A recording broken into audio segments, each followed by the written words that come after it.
Hello, credit union executives. Welcome to CU on the Show, where we give you up-to-date information on how you can reduce risk, keep key talent, and take a strategic approach to your personal financial wellness. Hosted by me, Doug English, a certified financial planner and former credit union insider with ACT Advisors. Welcome, everyone, to CU on the Show. Thrilled to have Sam Brownell, visionary founder and CEO of CUCollaborate. In this episode, we dive into the exciting world of AnalyzeCU. It's a data consortium platform built for the credit union movement. Sam talks about his insights into how AnalyzeCU can power the credit union to make informed decisions, amplifying the collective impact of the credit union movement as a whole. Well, Sam, I'm delighted to have you with us today. Tell our listeners a little bit about how you got started working with credit unions and what your connection is to the credit union movement. In college, I would say, sort of half-jokingly brainwashed by my advisor into the philosophical and basically the merits of worker cooperatives, and fell really in love with worker cooperatives. Still believe very passionately about worker cooperatives to this day. In my own thesis, the conclusion was entrepreneurs are not incentivized to form worker cooperatives. The way entrepreneurs are rewarded is by ownership over the business and their ideas, and for the risks that they take. And in my case, quitting a comfortable job and emptying out your 401k and trying to bootstrap something, that there would be very few worker cooperatives, basically. So entrepreneurs not incentivized to create worker cooperatives. Worker cooperatives are better for workers and for the world, ultimately. Wanted to, after college, go and do like consulting for worker cooperatives and help start more worker cooperatives. But for the very reasons I outlined now, aren't a lot of worker cooperatives. There isn't a lot of opportunity to do consulting for worker cooperatives. Fortunately, there are a lot of credit unions, and also fortunately for me, now the managing partner at Callahan Associates was an alumnus of the college that I went to. And so out of college, first job was at Callahan Associates, was an intern, worked there for 6 years. By the time I left, I was in charge of their sales, account management, and product development team. Left, started CUCollaborate with honestly a desire to sort of disrupt, move faster, innovate, and sort of deliver the innovations that I thought would help credit unions take real, meaningful market share and have increased their number of members and reach more people. My personal mission, although it might be impossible, is basically get every American is they think of their main financial relationships with credit unions. Well, that's going to be the outcome we're going to focus on today, is to take those innovative ideas that you and your company are building and to talk about them. And in the preparation for our call, it was pretty interesting, the idea you have and have been working with AnalyzeCU. So maybe take us through your thinking behind AnalyzeCU and what it does and what your company does.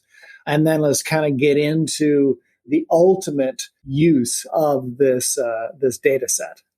Yeah, so the idea of AnalyzeCU is really a data consortium. So credit unions, as everyone knows, are generally smaller than banks, and data is really a competitive advantage. The more data you have, the better you will be at predicting things, the more you can know about your customers, the more targeted your marketing can be. Data is king. There is a reason that Facebook, Google, all these companies are so successful. They have tons of data on consumers, tons of data, period. And even Navy is at a competitive disadvantage compared to any, like the big banks. And what we're doing or have done is build a data consortium where credit unions can pool their data together and make better predictions, better understand their own performance, benchmarking, predictive modeling, impact measurement. There's some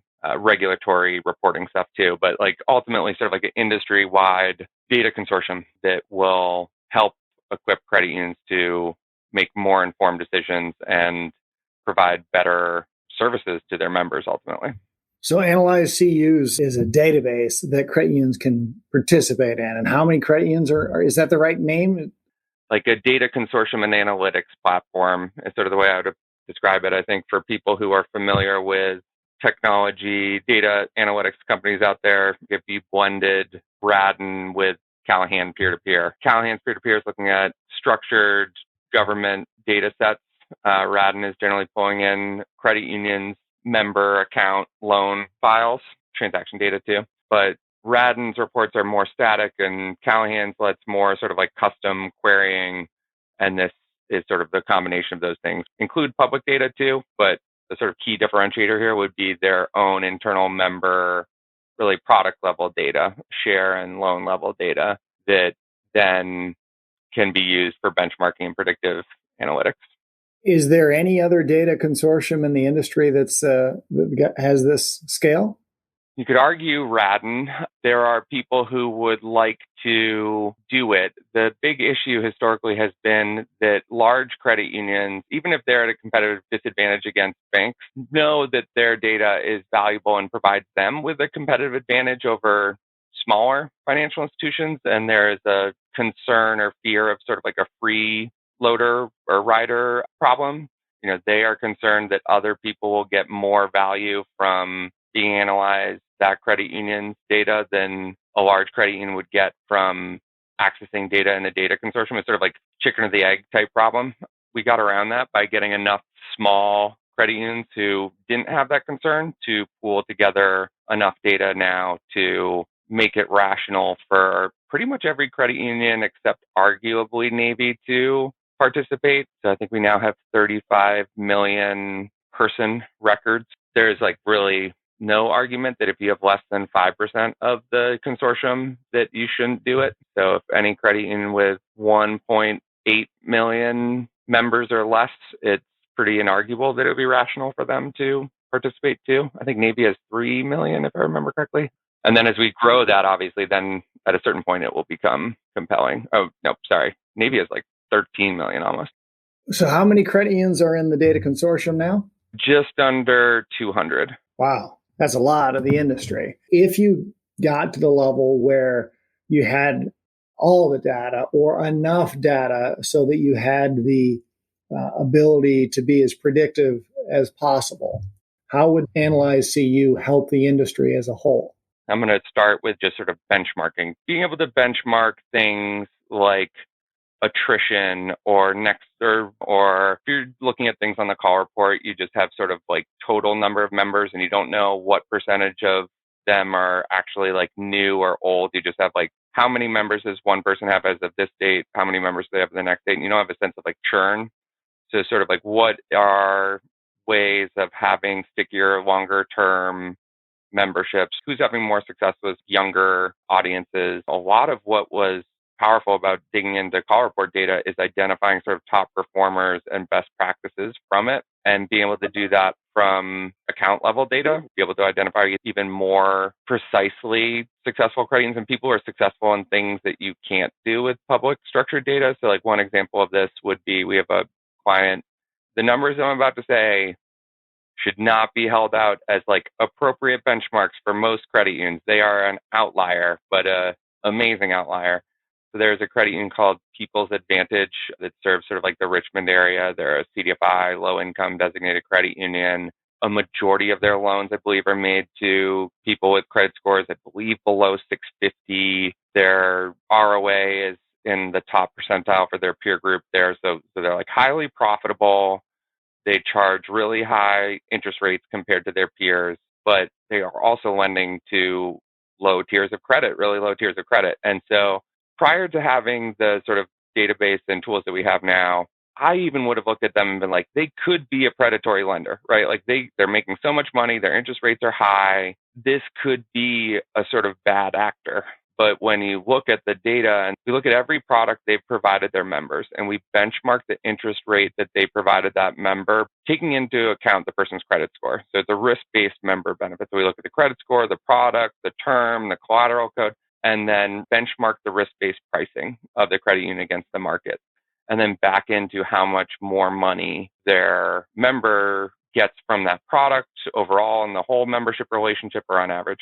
That credit union on average provides over $600 in annual member benefit, which is far and away the highest risk-based member benefit of any of our clients. I think the next best one is like around $200. Really, if it's positive at all, I think that's pretty good. And there's even arguments that at times it should be negative if a credit union really needs to build up capital or something. Running a credit union is ultimately about sort of balancing mission and margin. And there are times when margin is warranted to sort of supersede mission if it puts the credit union in a position to deliver on its mission even more in the long term, essentially. But this credit union is both highly profitable and delivering by far the highest member benefit too. So it's pretty awesome. And being able to do that, suss that out, figure out how they do it, and then hopefully help other credit unions find a path to do similar things or pursue that same sort of mission and figure out how to maximize both mission and margin simultaneously. If I understand the use of the data consortium,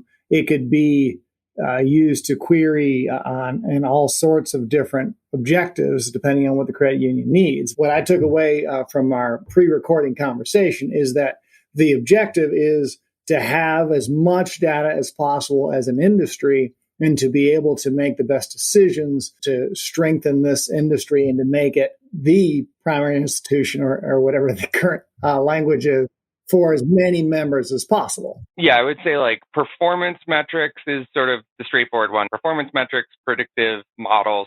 So we're building a branch predictive model, next best product, attrition, quite frankly, like loan performance. We'll have very powerful data for all of that. But then also just things like market analysis. We could, in theory, get like a database of all consumers in the United States. And then if we have a pretty strong database of credit union members, basically like back out credit union members and focus solely on non-credit union members and really focus on capturing market share overall rather than potentially marketing to an existing member of another credit union and keep competing for that same 8 to 10% of the market that credit unions have historically had. Yeah, so we could really target on non-credit union members, and then within non-credit union members, who are the most likely to get value from credit unions, who are they eligible to join, who would offer them the best product, and focus credit unions on acquiring industry-wide net new credit union members rather than just trying to steal members from each other. That kind of outcome, sort of serving the industry as a whole, it sounds like a classic QSO structure in this industry.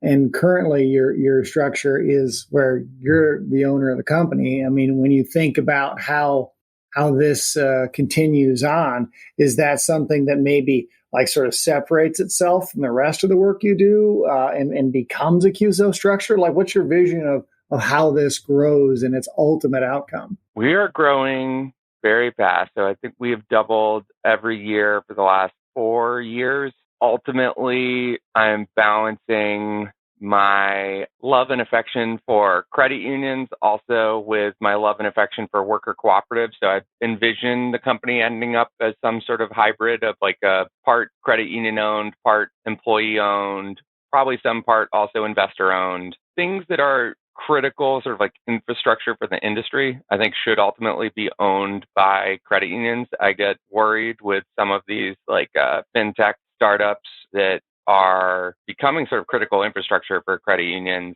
that are run and owned by people who are seeking IPOs. And what does that mean for the long-term infrastructure for the industry? If they want to go to the people who maximize profits for them, that might not always be credit unions. How safe is it for the credit union industry to build sort of critical infrastructure with organizations that have different incentives than credit unions do?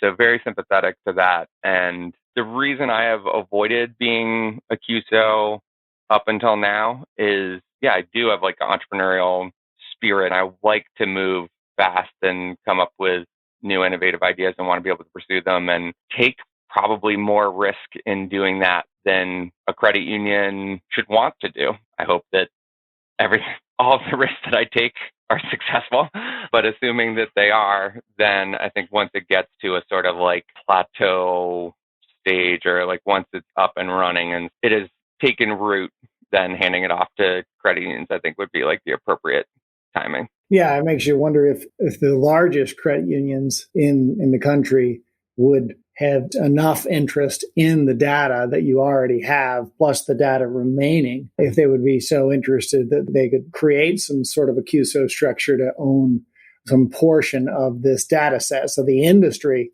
owns the data, and then the industry uses it to benefit itself and to be as strong as it can possibly be in the use of capital, right? That's the bottom line, is this data is giving you the information you need to use your capital as effective as possible. Yeah, I would hope that is the end result. AnalyzeCU has existed for how long? Not very long, like 6 months. 6 months. Yeah. Well, yeah. So it's moving very quickly, and there's 200 credit unions already in there. So at that pace, how long is this going to take? So I'm not sure. We are hoping to work with credit union leagues, and we initially planned to work primarily directly with credit union leagues to accumulate data. And so the first thing we made is a sort of community impact report that shows, I mean, really, it's an incredible advocacy tool. It's good for annual reports, board reports, other stuff too. But the idea was that credit unions could come in and see their own credit unions impact in any communities they want. So they could look at, state level, legislative districts, congressional districts, cities, counties, states, globally, whatever it is, and be able to communicate what their credit union has done. What is the total benefit they've delivered to people living in that community? How many jobs have they created, sustained, contribution to GDP? What percentage of the loans are made to different income strata, credit tiers, race and ethnicity, rural areas, economic, all these different things. And so credit unions, when they basically hike the hill, they'd have their own impact report, and leagues would be able to have like aggregated, anonymized impact reports and be able to say, so credit unions say, this is our impact and this is all credit unions' impact, and this is why you should care about us, essentially. If things take off with leagues, we could be accumulating a lot of data very, very quickly, selling one-to-one. I mean, we're a bootstrap company. We now have like 3 salespeople. We're adding roughly 10 new credit unions a month. That's fast, but that means what? We'll add 120 over the course of the year. There are 5,000 credit unions. If we're selling one-to-one, it'll still take a very long time. It depends on if you're getting the big one. If you're getting well, that's yeah. So like the counterpoint is, if we're getting big credit unions, which we are now, how long will it take us to cover most sort of like persons in the United States? So like we only have just under 200 credit unions roughly, but we have 35 million unique individuals, and there are 330 million in the country. So if we're adding larger credit unions, we'll reach a critical mass of sort of like person data more quickly. Mm-hmm. So I don't know what is complete. I think it's whenever the predictive model peaks out, right? Whenever you've got all the data to be able to make the most accurate predictions. And I would think that if I understand the nature of what you're building, right, that it almost be a bit like a network marketing, right? Because if you're a credit union that's been in there and you're looking to have your data become more and more and more predictive, then you would want more data to be in the system. Yeah, definitely. Yeah. I mean, credit unions benefit from other credit unions participating unquestionably. It's a network or platform effect where it's like what the product really is all the credit unions agreeing to pool their data and let each other query it, anonymize, and the data is anonymized and aggregated. Being able to query aggregated anonymized data is still incredibly valuable. And even, especially when it's broken down to like geography. So like you wouldn't know, I'm just making this up, but let's say a national credit union has people all over the place. You wouldn't know that one of the people who is a member in this census tract is a member of a specific credit union, but you could know 30 out of the 500 people in the census tract are credit union members. Are sort of like credit union market share, actually, and product market share. What is the pricing in the market? I mean, pricing stuff seems really interesting, and product fit and market share. There's a lot of like market analysis that can be done with it too, even without predictive modeling. Predictive modeling is definitely where things get really interesting in the long term, but even just straight, I would say like conventional analysis, like benchmarking and market analysis, geographic-based market analysis could be really interesting as well. What's the role in the credit union that's interfacing with your company? Like, and I'm sure that varies by size. Like, who's the role that is coming to you guys? Most often CEO. I mean, it depends on a credit union size. It's going to be primarily CEO or someone involved in setting the credit union strategy, because we do a lot of, like, we're talking about one product, but we help credit unions. Our professional services are like field of membership, helping credit unions attain low income designations, attain or retain low income designations, CDFI certification, mergers, technology. We do a bunch of other stuff, and it's generally all sort of like helping credit unions set their strategy to best fulfill, basically maximize mission and margin, balance those things, and grow healthily while delivering as much value to their members at the same time. Yeah, I mean, I think that dictates oftentimes who we're talking to. Once credit union is a client of ours, then we're working with all different areas, marketing, business development, chief financial officers, lending officers, oftentimes like community like sort of people who are representing the credit union out in the communities and need to articulate the credit union's social impact and have measurement like data that helps them make their case. I imagine this way of thinking and understanding what's possible to predict and getting to understand how this method of work would be different than what you would get from Radden or from other industry players. What are your thoughts about how to think through those ideas? This is actually a thing we've thought about a lot internally. When we first made the product, we made basically like sort of 4 static sort of dashboards. And quite frankly, our plan was to go through leagues and sort of like redistribute it through leagues as sort of channel partners. Then we found, and interestingly enough, like particularly very large credit unions are really interested in quantifying member benefit, which honestly we did not anticipate. We were like, oh, this is really important, and we think credit unions should care about this, but didn't know that it was top of mind to credit unions, and then have been pleasantly surprised that many credit unions are like, this is our number one focus for the year, is like figuring out KPIs around fulfilling their mission, key performance indicators to sort of better understand how they're doing at delivering value to their members. They're very good at knowing profitability, sort of traditional financial institution performance metrics, but there hasn't been very detailed work on good credit union performance and sort of like credit unions fulfilling their mission. And so that has been great. What we are now working on is essentially a way where people can just write their own formulas and choose what data they want to look at. Like, it'll all be anonymized,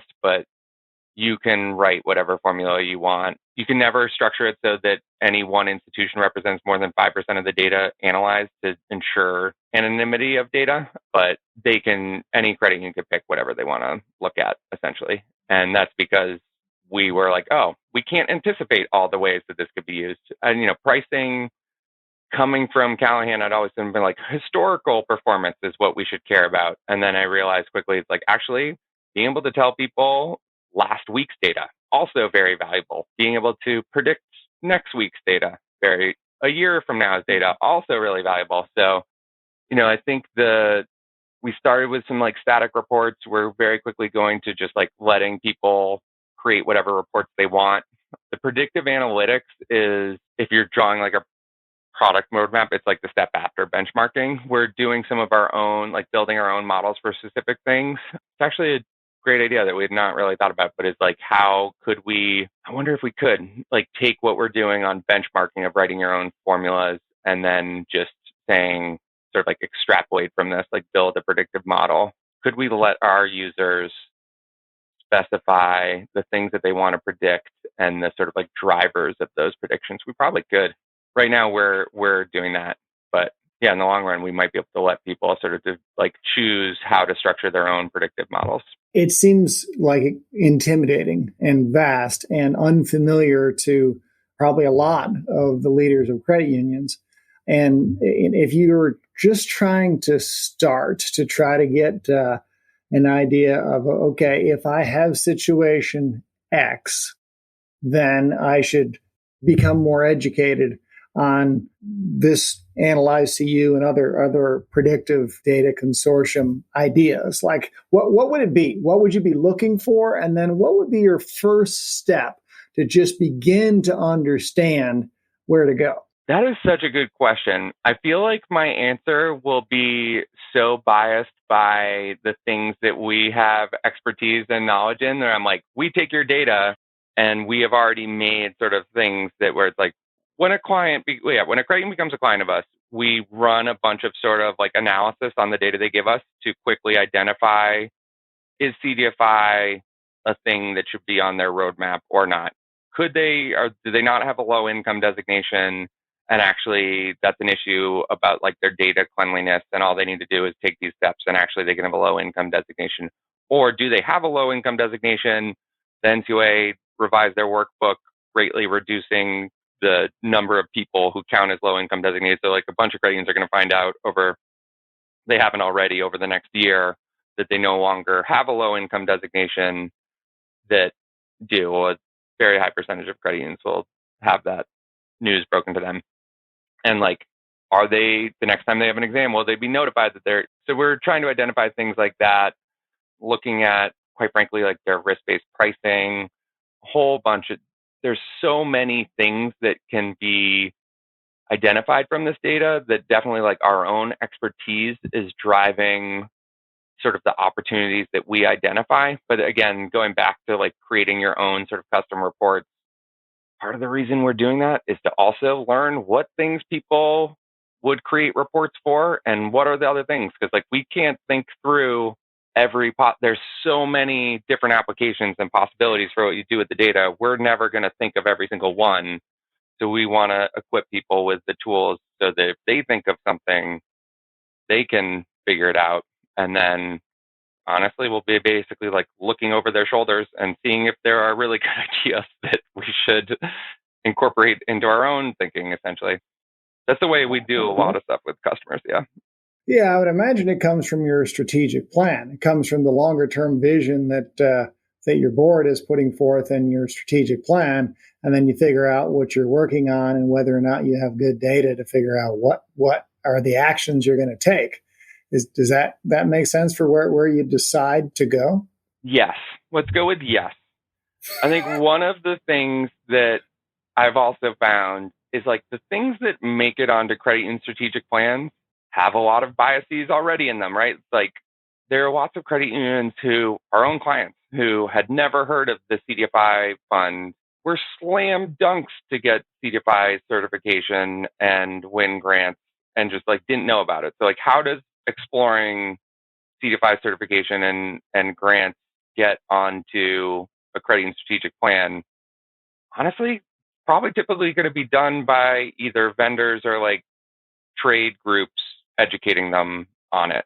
Most credit unions are incredibly busy in the day-to-day of running a credit union. And it's not like they have tons of time to just like, I don't even know how you would learn about something like that, but like Google random credit union strategies. Like, I don't know how new ideas sort of get introduced to credit union strategic plans. So it would be very interesting to see how, just as much as it's a data consortium, it should be kind of like a idea consortium to agree. So like, can we see things, and quite frankly, one of our clients had us make a branch predictive model, which I would have thought would be primarily focused on where to place a new branch or what branches should potentially be relocated.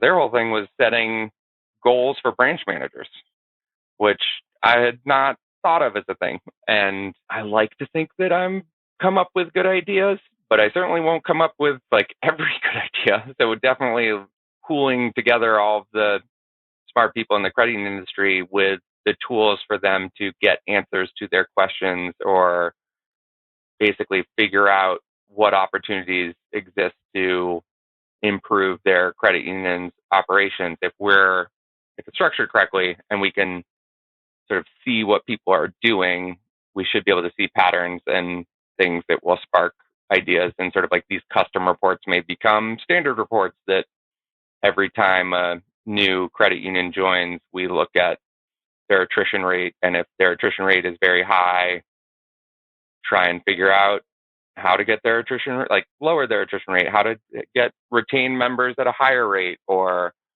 there's certain credit unions who are incredibly effective at cross-selling indirect borrowers.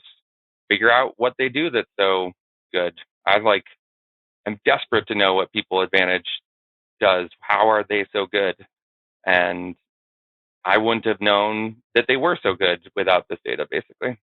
Yeah, and it's stories like that one. I think that would be meaningful. Maybe it's too soon to have a slew of stories that you could tell us, but about like our credit union used the data consortium and found out this unexpected result, and then they took this action resulting in improvements of so and so. I think those stories would really resonate. Do you have any more of those for us? Yeah, I mean, we do. I think the thing that we are doing right now, which to me feels, I am unfortunately incredibly excited by new things. So as soon as something becomes like a thing we've done 3 times for a credit union, I'm like, all right, no longer super exciting for me. Someone else go work on the 4th credit union. But a lot of what we're doing right now is basically helping with product design. So helping them understand their own products and how things are priced and how they could price things to both be, to balance mission and margin, to create value for their members and also still be healthily profitable, getting a healthy net income, building capital so they can keep providing a great benefit to their other members. I do have really high hopes for basically predicting, quite frankly, like loan performance. So we'll have a lot of data on loan performance that actually credit bureaus never get. If people had to do skip a pay or restructure loans without it actually coming to a credit bureau, we'll be able to see those things. I mean, market analysis, it's sometimes, and this is like the opposite end of the story, and definitely if I were better at just painting the best, sort of most positive, if I was a better salesperson, I would not harp on these types of things. But we also have clients who come to us with things that I think the answer is very obvious. A branch that never performs well, and you look at it on a map and it is in the middle of just like a residential area with nothing else around it, and you're like, site selection is the problem. But like that type of answer isn't maybe thorough or robust enough to be persuasive. I think it is actually like the right answer. It's just like you put it in the wrong location, and that's very obvious. Whereas having something that probably is a bit overkill, candidly, where it's like, here's the predictive model based on 1,000 other branches and the demographics around it and the income and competition and commercial locations and like the foot traffic or mobility data. This will only ever become like have this many members. This was run by the best branch manager in the country. This is what it could be. If it's run by the average branch manager, this is what you expect it to be. And if we can just show that, that is more persuasive than just being like, I looked at a map and it shouldn't be there, which in a lot of cases, you can just look at a map and be like, it shouldn't be there. That isn't an answer that is sufficient oftentimes to make people make big strategic decisions. And so having a lot of data and a superior methodology to basically say the same thing can help move boards, basically.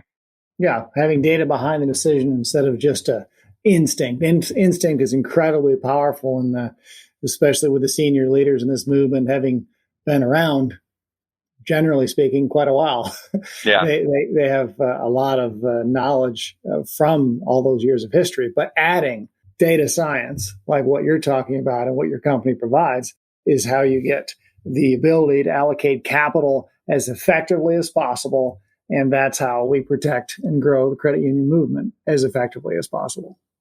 Yeah. And I think what is successful deployment of capital, I think also the analytics we've already created, I think, do a better job of that than what is out there in terms of like quantifying not just sort of profitability and sort of, in a degree it is financial performance, but both margin and mission. Like what all the other metrics that I have seen just focus on sort of ultimately and this is a super oversimplification, but let's just say profit. And then the analytics we've already created help balance profit against benefit. And I do think that is what successful deployment of capital is for credit unions.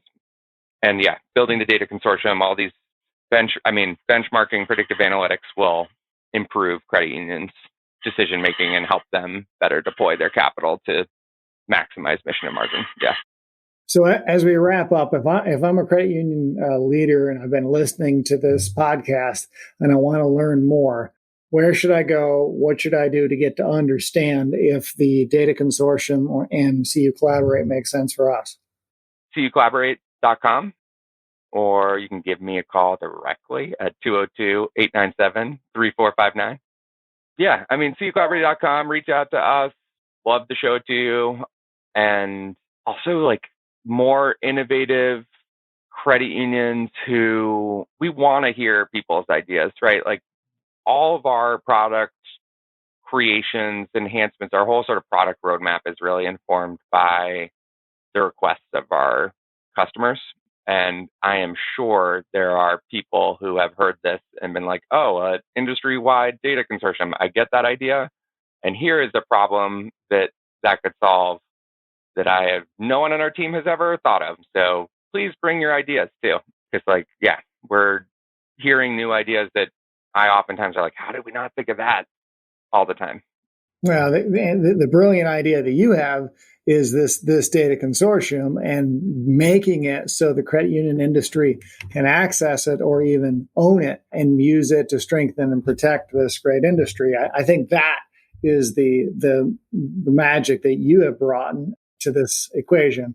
So going forward, I know from our pre-call that you have many more ideas than we have time to talk about today, but they all are born of the same thing, which is grow and protect this credit union industry in ways that to help it to charge forward. So thank you for thinking like that. Thank you for your innovation, for getting constantly distracted by your new ideas.